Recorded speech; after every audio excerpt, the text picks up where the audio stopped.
stage with their bikinis. And can you explain that? Like, what's the difference between, like, you're in the wellness category, Yes, right? So yes. what is the difference between, like, wellness category, bodybuilding, like, because people don't really know the difference. Yeah. They just think it's one category, you're fucking jacked, and that's it, right? No, there's many categories depending on like your body type. Okay. And then depending on how you look, you fall into one category better. Okay. Or you can, of course, build your body to look, which is Like that. bodybuilding. Absolutely. You should, build your body to fit in the category that you prefer, of course. But genetically, you're going to be predisposed to be like in a specific category. Personally, I have very big legs, very big glutes. I'm lower body dominant, so I fall in the wellness category, which that's what it is. It's lower body dominance.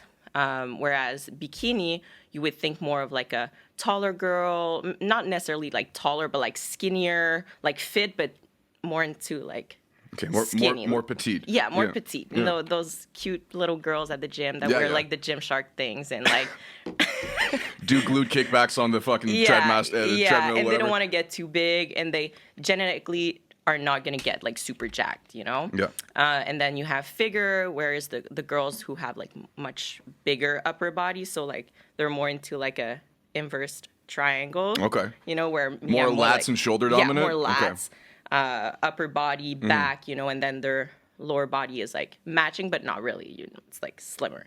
And then you have bodybuildings, which monsters. Yeah, monsters. Yeah, like, yeah, those yeah.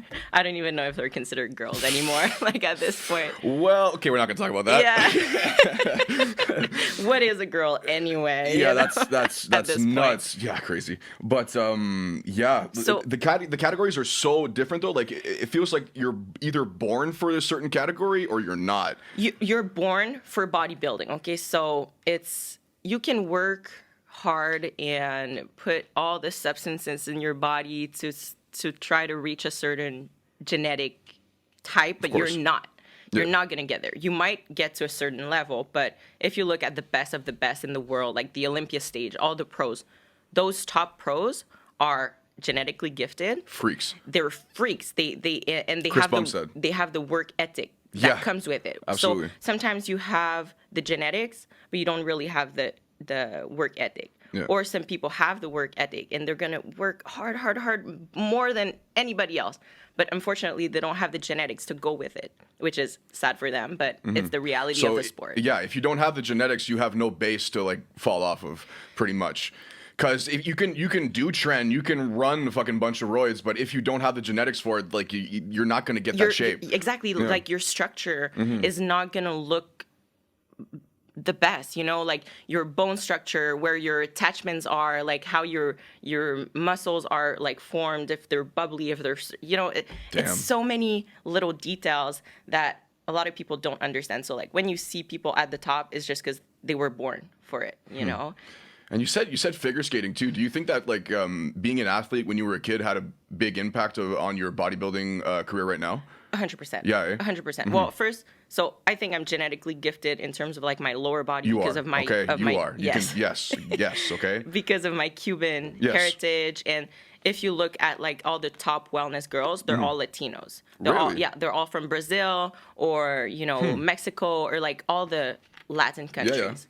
There are some exceptions, of course, but in general, they're all like mixed girls or like girls from the South. So that's first thing. And that's where the wellness category started. Really? That's where it started first, and it's been in the U.S. and Canada since 2020, but then 2020 wasn't really a big year because all of what happened. Yeah. So I would say it really started in 2021. So it's very recent in the IFBB Pro League, which is the league that I'm competing in.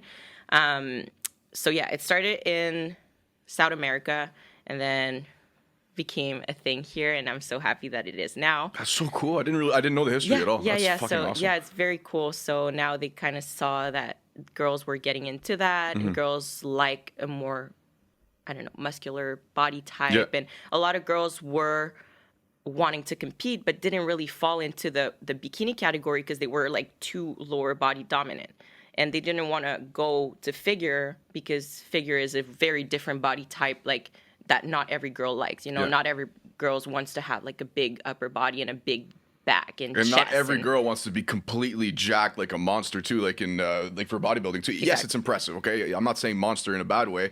I'm saying like it's impressive, but like they're so freakishly huge, like nuts. You look at them and you're like, holy fuck. Yeah. Yeah. Hey, how's it going? Yeah. Jesus Christ. You said Cuban heritage. Yes. Are you born there?